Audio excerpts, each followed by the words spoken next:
And here now for our Faith Nation political panel, Scott Thuman, Chief Political Correspondent with the Sinclair Broadcast Group, and David Brody, CBN's Chief Political Analyst. Both of you, good to have you. To you first, Scott. Julian Castro has announced that he is out. What does this do to the field? What does this mean for the other players? Right. It's not a major surprise. He was struggling in the polls, just over 1%, wasn't fundraising very well, and he'd made it pretty public that he needed more cash to survive on the campaign trail. What it does is interesting because a lot of candidates, when they get out, you say it doesn't really do much to the race. It doesn't change the chemistry. It does a little bit in the fact that you've got the only Latino candidate who's now out. He brought diversity to the stage.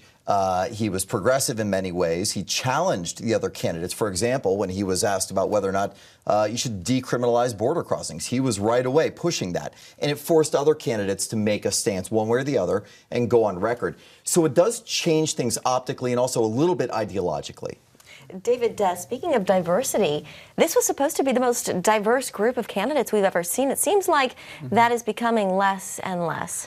Yeah, you would think Democrats talk all about diversity, and Kamala Harris gone, now Julian Castro. I mean, in terms of affecting the race, I mean, he had, what, 1%, 2% or so, not even 2% at the end. So, you know, to go ahead and all the candidates can divide up as 1%, not going to really mean much. But yes, in terms of diversity, for sure, as Scott talked about, also geographic diversity, right? Texas and California, big states. Democrats obviously doing well in California, but are doing better in Texas.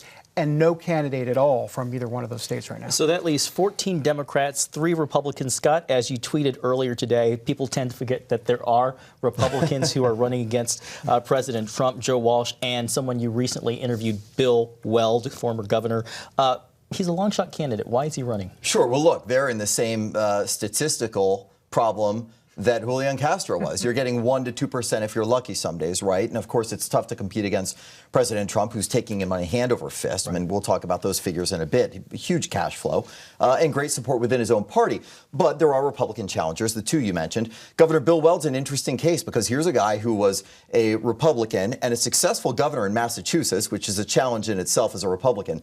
He then becomes an Obama supporter and endorser. He then becomes a libertarian, was actually on the presidential ticket in 2016. People forget that. He was the VP under Gary Johnson. And they still got, what, about 6 million votes? Not too shabby, I guess. And now he's back to being a Republican and trying to challenge Trump. And it's because he says, look, this guy's an isolationist. He's not responsible when it comes to spending. I cut taxes 21 times as a governor. He just believes that he represents the old guard of the Republican Party, not the one that's under President Trump. He believes he can challenge him. He knows it's a long shot, but he wants to make a statement.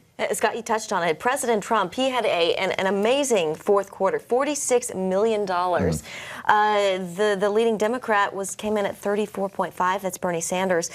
How much of a factor do you think is impeachment when it comes to fundraising for the Trump campaign? Yeah, it's interesting you asked because we had a meeting with a lot of higher-ups in the Trump campaign just 2 weeks ago, and a lot of it was background, some of it on the record. But really what they showed us is that they are fundraising very well off of impeachment. They see that this is an avenue to bring in more cash because people are more upset, more riled up, believe that it's going to be more divisive, and they feel like their guy, their candidate, in this case, President Trump, is under attack. So they're kind of rallying around it. Now, Brad Parscale, who's running that show and that campaign, told me, look, we don't want this to go on forever, though. We're not a fan of the impeachment, but as long as it's happening, we have to find a way to galvanize around it. They have no problems with money, with volunteers, with resources. It's an impressive setup, and I've watched, and David, you have too, you've watched these campaigns as they kind of form and burgeon. This one, it's shocking how much they've grown from 2016 till now. And so that money comes in handy. It sure does. Well, in terms of impressive, Bernie Sanders' haul of $34 million, very impressive. And I got to tell you, I mean, Bernie's got some money, a lot of money. He's got obviously the energy of the party, the liberal base. He's got the big endorsements, the AOCs of the world. And can I do an imitation? I do analysis a lot, but let me do it. This is an imitation of the folks at the Democratic National Committee right now. Please no, not Bernie, because that's the deal. You're right about that. I mean, look, it's starting to go, oh my goodness. Are we back to 2016 again? He could win. Well, and David, look at the incline.